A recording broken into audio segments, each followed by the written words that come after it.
तो बताओ, क्या वो भगवान साकार है या उनका कोई आकार ही नहीं है? भगवान कभी निराकार नहीं हो सकते।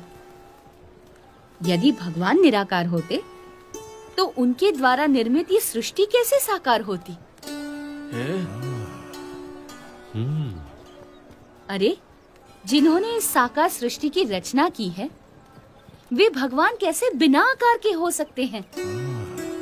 शास्त्रों में भगवान के दिव्य स्वरूप का कितना अद्भुत वर्णन है। वे तो सदा साकार हैं।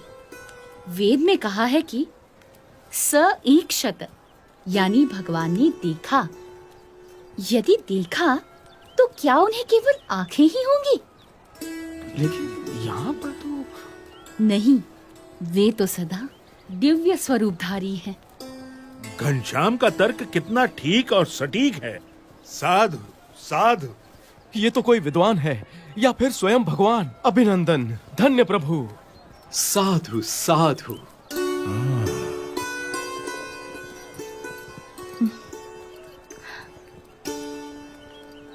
तो आप बताएंगे कि किस साधना से मनुष्य को मुक्ति या मोक्ष मिलता है? मोह का क्षय ही मोक्ष है। इसके लिए जिन्हें मोह ना हो, ऐसे महान सच्चे ब्रह्म स्वरूप संत का सत्संग करना चाहिए। ऐसे संत के सत्संग से ब्रह्म रूप होकर पर ब्रह्म की भक्ति करके ही मनुष्य मोक्ष प्राप्त करता है। उपनिषद में कहा है, ब्रह्म विदाप्नोति परम।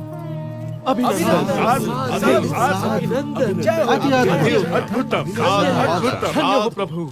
अभिनंदनम। धन्य धन्य प्रभु। आपकी विश्वसनीय वाणी ने सबका हृदय जीत लिया है। यदि हम वर्षों तक चर्चा करते रहते तो भी हम सभी शास्त्रों के सार रूप इस उत्तर तक न पहुंचते, मगर हम जैसे विद्वानों की इतनी बड़ी सभा में निसंशय घनश्याम ने निश्चलता और निर्भयता से ये कर दिखाया है।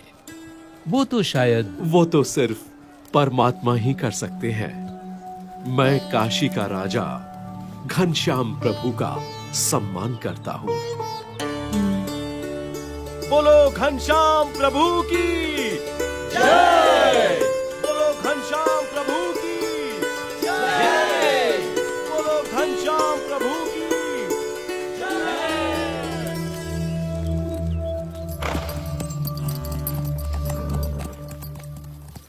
भक्ति देवी का स्वास्थ्य दिन प्रतिदिन गंभीर होता जा रहा था।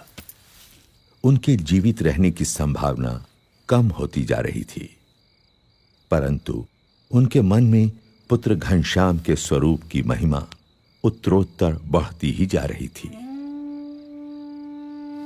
घनश्याम, हाँ माँ। तुम मेरी कोख से जन्मे, परंतु मैं तुम्हें कभी भी यथार्थ नहीं समझ पाई। फिर भी मुझे इतना विश्वास जरूर है कि मुझे तुम्हारे रूप में साक्षात भगवान मिल चुके हैं। लेकिन अब मुझे सिर्फ इतना ही समझाओ कि किसी अन्य मुमुक्षु को सदा के लिए भगवान से भेंट करनी हो तो वो कैसे संभव है? हाँ माँ, सच्चे भगवानमय संत के सत्संग और प्रसंग से मुमुक्षु को भगवान की भेंट होती है।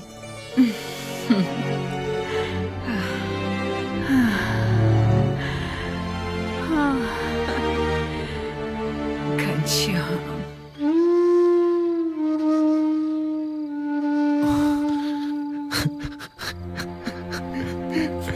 पिताजी।